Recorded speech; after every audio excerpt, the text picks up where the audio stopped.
शादी को अब बस 1 महीना और कुछ दिन ही बाकी थे। घर में तैयारियां जोरों पर थीं। हर कोई अपने अपने कामों में लगा हुआ था। तभी अचानक खबर आई कि दूल्हे की तबीयत बिगड़ गई है।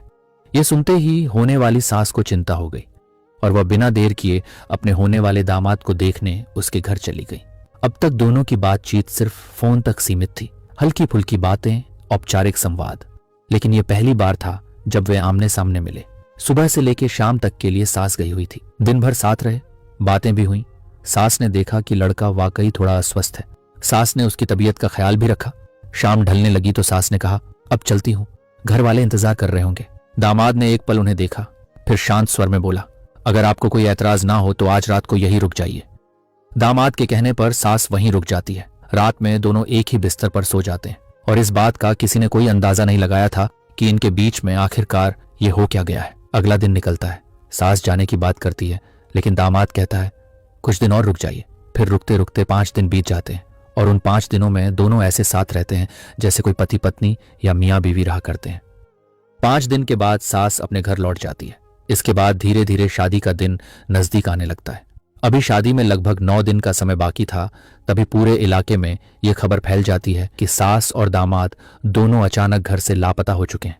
अब यह कहानी सोशल मीडिया पर कुछ इस कदर वायरल हो जाती है कि हर किसी की जुबान पर बस यही बात होती है, आखिरकार सास और दामाद ने ऐसा क्यों किया। आज की इस कहानी के माध्यम से हम यह समझने की कोशिश करेंगे कि आखिर वो कौन सी वजह रही जिसके चलते सास को दामाद से और दामाद को सास से मोहब्बत हो गई। वो कौन सा रिश्ता था जो इन दोनों को इस कदर एक दूसरे के करीब ले आया। और सबसे अहम सवाल, उस लड़की के साथ क्या हुआ जिससे उसे लड़के की यानी दामाद की शादी तय हुई थी। इन सभी सवालों के जवाब जानने से पहले अगर आप ऐसी ही सच्ची और चौंका देने वाली कहानियां देखना चाहते हैं तो कृपया वीडियो को लाइक करके चैनल को सब्सक्राइब जरूर करें। यह घटना उत्तर प्रदेश के अलीगढ़ जनपद की है। अलीगढ़ जिले के मनराग थाना क्षेत्र में एक गांव है, मनोहरपुर। इसी गांव में एक महिला रहती है जिसका नाम सपना देवी होता है। सपना देवी अपने पति जितेंद्र उर्फ जीतू से कहती है, देखो शादी में अब सिर्फ 9 दिन बाकी हैं और आज 6 अप्रैल 2025 की तारीख है। तुम्हें मेरी बहन के घर जाना चाहिए और शादी का कार्ड देकर आना चाहिए। अगर तुम समय पर कार्ड नहीं दोगे तो वहां देरी हो जाएगी। हमें यहाँ भी बहुत सारे काम निपटाने हैं। पत्नी की बात सुनने के बाद जितेंद्र उर्फ जीतू बिना किसी देर किए सीधे उसकी बहन के घर निकल जाता है। वह वहां जाकर शादी का निमंत्रण पत्र देता है और आसपास के इलाकों में भी जहां बेटी की शादी का कार्ड देना था वहां जाकर कार्ड बांट आता है। जब वह सारे कार्ड बांटकर वापस अपने घर लौटता है तब 6 अप्रैल 2025 की रात के लगभग 8:30 का समय होता है। जब जितेंद्र उर्फ जीतू घर पहुंचा तो उसने अपनी बेटी शिवानी से पूछा, बेटा तुम्हारी माँ दिखाई नहीं दे रही है, कहाँ गई है? इस पर बेटी ने जवाब दिया, पिताजी माँ तो शाम करीब 4:30 बजे घर से निकली थी। उन्होंने कहा था कि वो बाजार जा रही हैं, कुछ जरूरी सामान लेना है और थोड़ी देर लग सकती है। ये सुनते ही जीतू ने तुरंत अपनी पत्नी सपना देवी को फोन लगाया। उसने पत्नी से बात करने की कोशिश की तो सपना देवी ने कहा, मैं बस पहुंचने ही वाली हूँ। इसके बाद रात 8:30 से लेकर 9:30 तक लगातार फोन किया गया, लेकिन हर बार सपना देवी कोई ना कोई बहाना बनाती रही। बस थोड़ी देर में आ रही हूँ, बस रास्ते में हूँ, अभी निकल रही हूँ, इस तरह की बातें कहती रही। समय बीतता गया और देखते ही देखते 1 घंटा गुजर गया।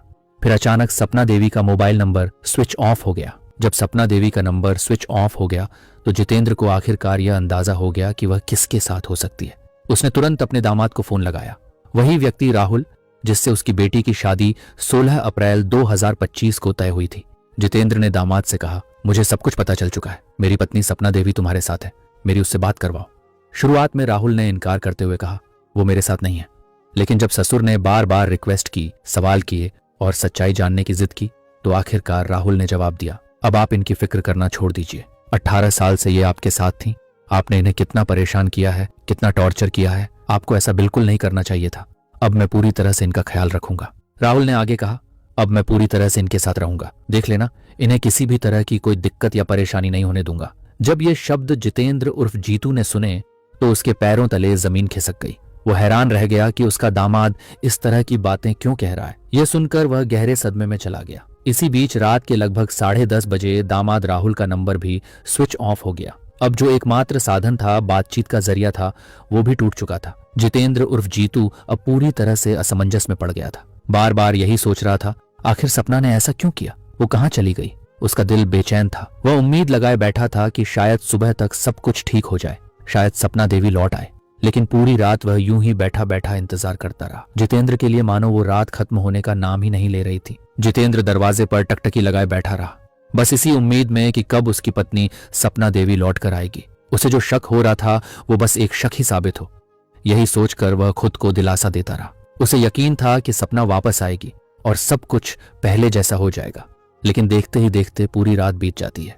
सुबह होते ही जीतू ने आसपास के लोगों से, रिश्तेदारों से और परिवार के सदस्यों से बातचीत शुरू की। वह सबको यही बताने लगा कि उसकी पत्नी सपना देवी रात से लापता है और उसका मोबाइल भी स्विच ऑफ है। पता नहीं वो कहाँ है, किस हाल में है। तभी परिवार के लोगों ने उसे समझाया, तुम घबराओ मत, पहले घर की अच्छी तरह जांच कर लो, कहीं कोई और गड़बड़ी तो नहीं है।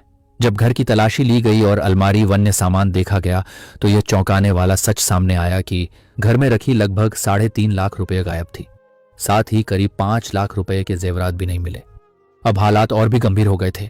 एक तरफ पत्नी सपना देवी लापता और दूसरी ओर घर की नकदी और जेवर भी गायब। ये सब देखकर जितेंद्र उर्फ जीतू की हालत और बिगड़ गई। वह पूरी तरह से टूट चुका था।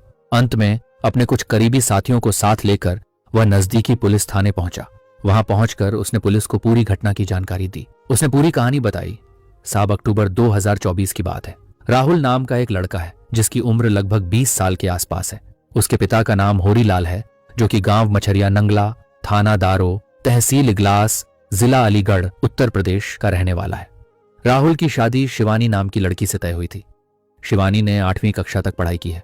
कुछ ही समय पहले यानी अक्टूबर 2024 के आसपास इन दोनों की शादी की बात पक्की हुई थी। शादी तय होने के 1 या 1.5 महीने बाद यानी लगभग नवंबर या दिसंबर 2024 में शिवानी की मां सपना देवी और राहुल के बीच आपसी बातचीत शुरू हो गई थी। दरअसल जब यह रिश्ता तय हुआ तब वह बीच में आ जाता है। वह कर्नाटका की राजधानी बेंगलुरु में रहकर फेरी का काम करता है। वह कपड़े का व्यापार करता है और गांव-गांव, शहर-शहर जाकर कपड़े बेचता है। इसी तरह उसका व्यापार चलता है और वह घर पर कम ही रहता है। जितेंद्र कहता है कि जब भी मैं घर पर फोन करता था तो अक्सर पता चलता था कि मेरी पत्नी अपने दामाद से बात कर रही है। दिन भर में करीब 14 से 15 घंटे वो सिर्फ उसी से बातचीत किया करती थी। उस समय तो कोई शक नहीं हुआ, लेकिन अब उसका अचानक इस तरह से गायब हो जाना बहुत परेशान कर रहा है। जब उसकी अंतिम बार दामाद से बात हुई थी तो उसने कहा था, शादी को 18 साल हो गए हैं। तुमने इन 18 सालों में इन्हें यानी अपनी पत्नी को कितना परेशान किया है। अब वो तुम्हारे साथ नहीं रहेंगी, वो अब उसके साथ रहेंगी। वह उनका पूरी तरह से ख्याल रखेगा। साहब, आपसे हाथ जोड़कर निवेदन है कि मेरी पत्नी को ढूंढकर वापस ला दीजिए। घर से 3,50,000 रुपये गायब है। लगभग 5 लाख रुपए के जेवरात भी गायब है। बेटी का रो रो कर बुरा हाल हो गया है। समझ नहीं आ रहा कि आखिर करें तो क्या करें। तब पुलिस वाले उससे पूछते हैं कि उस व्यक्ति से यानी आपकी दामाद से मुलाकात कैसे हुई और बातचीत की शुरुआत कब और कैसे हुई। उसने बताया कि पहले तो वे सिर्फ फोन पर बातचीत करते थे, लेकिन 1 मार्च 2025 को उसके पास फोन आता है। उस वक्त मैं बेंगलुरु में ही अपना काम कर रहा था। पत्नी सपना देवी कहती हैं कि पता चला है दामाद जी की तबीयत थोड़ी खराब है, जाकर देखना चाहिए। जब बात देखने की आती है तो जितेंद्र खुद कहता है, जाकर तुम देख आओ। पत्नी कहती है कि मैं सुबह जाऊंगी और शाम तक लौट आऊंगी। लेकिन न वह 1 तारीख को शाम को लौटती है, न 2 को, न 3 को, न 4 को और न ही 5 को। लगातार 5 रातें वह अपने दामाद के साथ ही रहती है। तब तो हमें बिल्कुल अंदाजा नहीं था, लेकिन अब यह साफ साफ समझ में आ रहा है कि इन दोनों के बीच पहली बार शारीरिक संबंध 1 मार्च, 2 मार्च, 3 मार्च, 4 मार्च और 5 मार्च को बने थे। वे दोनों एक दूसरे के बहुत ज्यादा करीब आ चुके थे। शायद यहीं से इनके बीच का रिश्ता प्यार में बदल गया और उनका संबंध गहराने लगा। इसलिए आपसे निवेदन है कि कृपया इस मामले में हमारी मदद कीजिए। पुलिस वालों ने कहा, ठीक है, आप तहरीर दे दीजिए, हम इस मामले की जांच और पड़ताल करेंगे। इसके बाद दोनों के मोबाइल नंबर सर्विलांस पर लगा दिए गए। साथ ही उनके मोबाइल रिकॉर्ड निकालने की कोशिश शुरू की गई और उनकी लोकेशन का भी पता लगाने की प्रक्रिया शुरू हुई। पुलिस द्वारा यह भी पूछा गया कि आखिरकार शादी कब तय हुई थी। तब जितेंद्र ने बताया, 16 अप्रैल 2025 को गांव में ही शादी होनी तय हुई थी। वहीं पर टेंट का इंतजाम किया गया था। खाने पीने के लिए हलवाई बुक कर लिए गए थे। जरूरी सामान की खरीदारी हो चुकी थी और शादी के कार्ड भी बांट दिए गए थे। जितेंद्र 25 मार्च को बेंगलुरु से लौटकर अपने घर आया था। तो जब भी वह अपनी पत्नी को देखता था तो पत्नी हर वक्त किसी से बातचीत करती रहती थी। जब जितेंद्र अपनी पत्नी से पूछता था, किससे बात कर रही हो, तो पत्नी कहती थी, दामाद जी से बात कर रही हूं। जितेंद्र को लगता था कि दामाद और सास का जो रिश्ता होता है वह माँ और बेटे जैसा होता है। उसके मन में कभी कोई गलत ख्याल नहीं आया, लेकिन दामाद और सास, इन दोनों के मन में जो गंदगी पल रही थी, इसका किसी ने अंदाजा तक नहीं लगाया। ये बात 1 अप्रैल 2025 की है। दामाद ने फोन करके कहा था, ससुर जी यानी पापा जी, मुझे एक मोबाइल चाहिए, आप मुझे एक मोबाइल गिफ्ट कर दीजिए। जब बात मोबाइल गिफ्ट करने की आती है तो जितेंद्र उसे वीवो कंपनी का एक मोबाइल गिफ्ट कर देते हैं, जिसकी कीमत लगभग 20,000 रुपए के आसपास होती है। ये मोबाइल किस्तों पर लिया गया था और किस्तों पर लेने के बाद उसे सौंप दिया गया। जितेंद्र को इस बात का बिल्कुल अंदाजा नहीं था कि इस फोन का भी गलत इस्तेमाल किया जाएगा। अंततः इस पूरे मामले में पुलिस जांच पड़ताल में जुट जाती है। और एक बात हम आपको बताना चाहते हैं कि जितेंद्र की पत्नी का नाम अपना देवी है, लेकिन जितेंद्र उन्हें प्यार से सपना देवी कहकर बुलाते हैं। ये बात साल 2007 की है। जयरामपुर नाम का एक गांव है जो थाना मिरहेची के अंतर्गत आता है और जनपद एटा, उत्तर प्रदेश में स्थित है। साल 2007 में जितेंद्र और सपना देवी की शादी हुई थी। पहले एक बेटी का जन्म हुआ, फिर एक बेटा और फिर एक और बेटा। इस तरह उनके 3 बच्चे हैं। जब यह घटना सोशल मीडिया पर वायरल होती है तो समाज में चारों तरफ इस मामले को लेकर तरह तरह की बातें और चर्चाएं शुरू हो जाती हैं। माँ और बेटे जैसा रिश्ता आखिरकार ऐसा क्यों हुआ? जब पत्रकारों ने बेटी से यह सवाल करना शुरू किया तो शुरुआत में बेटी को ऐसा लग रहा था कि शायद कोई बड़ी बात नहीं है, लेकिन जैसे जैसे समय बीतता गया और लोगों ने उसे इस मामले का एहसास कराया, वह धीरे धीरे मानसिक तनाव में आने लगी। अपनी माँ की उस करतूत को लेकर वह बहुत परेशान हो जाती है। वह सोचने पर मजबूर हो जाती है कि आखिरकार उसकी माँ ने ऐसा क्यों किया। एक पत्रकार ने जब उससे पूछा, आप क्या कहना चाहती हैं, तो बेटी ने कहा, मैं अपनी माँ से बस यही कहना चाहती हूँ कि जो भी नगद राशि और जेवरात तुम यहां से लेकर गई हो वो हमें वापस दे दो और फिर चले जाओ। इसके अलावा हमें तुमसे कुछ नहीं चाहिए।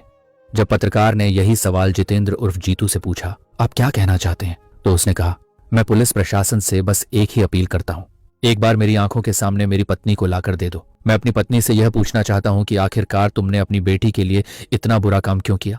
हालांकि पुलिस ने इस मामले को GD में तो दर्ज कर लिया है, लेकिन अभी तक कोई FIR दर्ज नहीं की गई है। जब पुलिस वालों यानी अधिकारियों से यह सवाल किया गया कि आखिरकार आपने FIR क्यों नहीं दर्ज की, तो उनका जवाब था कि लड़का यानी दामाद और लड़की यानी सास, दोनों की स्थिति को ध्यान में रखते हुए यह मामला जरा पेचीदा है। सास की उम्र लगभग 38 साल है, जबकि दामाद की उम्र लगभग 20 साल के आसपास है। दोनों ही बालिग हैं और भारत का कानून कहता है कि 18 साल से ऊपर होने के बाद व्यक्ति अपने फैसले खुद ले सकता है। वे खुद जानते हैं कि उनका फैसला सही है या गलत और इसके क्या नतीजे हो सकते हैं, इसलिए उन्होंने सोच समझकर यह फैसला लिया है। यदि सास यह जिद पर अड़ जाए कि उसे अपने दामाद के साथ ही रहना है, तो शायद जितेंद्र ही नहीं बल्कि कानून भी कुछ नहीं कर सकता, कोई भी कुछ नहीं कर सकता। वे दोनों साथ ही रहेंगे। हालांकि इस मामले में जो शिकायत दी गई है उसमें 3 लाख रुपए की नकदी और 5 लाख रुपए के जेवरात की चोरी का आरोप लगाया गया है। इस मामले में जरूर हो सकता है कि कोई FIR दर्ज हो जाए। भविष्य में यदि यह सिद्ध नहीं हो पाता कि उन्होंने घर से कोई सामान चोरी किया है या किसी प्रकार की धोखाधड़ी की है, तो फिर उनका कोई कुछ नहीं बिगाड़ सकता। वे जहां चाहे वहां स्वतंत्र रूप से रह सकते हैं। पुलिस प्रशासन उन्हें ढूंढने की हर संभव कोशिश कर रहा है, लेकिन यह कहना गलत नहीं होगा कि उन्हें ढूंढ भी लिया जाए तब भी शायद उसका कोई विशेष परिणाम नहीं निकलेगा। लेकिन उन्होंने सिर्फ 2 बेटों का ही नहीं बल्कि अपनी बेटी का भी नुकसान किया है। बेटी की भावनाओं और उसकी इज्जत को भी ठेस पहुंचाई है, साथ ही अपनी खुद की इज्जत को भी समाज में तार तार किया है। इस घटना से समाज में एक बहुत ही नकारात्मक संदेश गया है। दोस्तों, इस पूरी घटना को बताने का उद्देश्य किसी की भावनाओं को ठेस पहुंचाना या किसी को परेशान करना नहीं है। हमारा मकसद सिर्फ और सिर्फ आपको जागरूक करना है, ताकि हम सब ऐसे मामलों से कुछ सीख सकें और भविष्य में सतर्क रहें। यह घटना वाकई पूरे देश को झकझोर देने वाली है। यह सोचने पर मजबूर कर देती है कि आखिर एक सास ने ऐसा कदम क्यों उठाया, जबकि उसके दामाद का उम्र उसकी बेटी से सिर्फ 2 साल ही ज्यादा थी।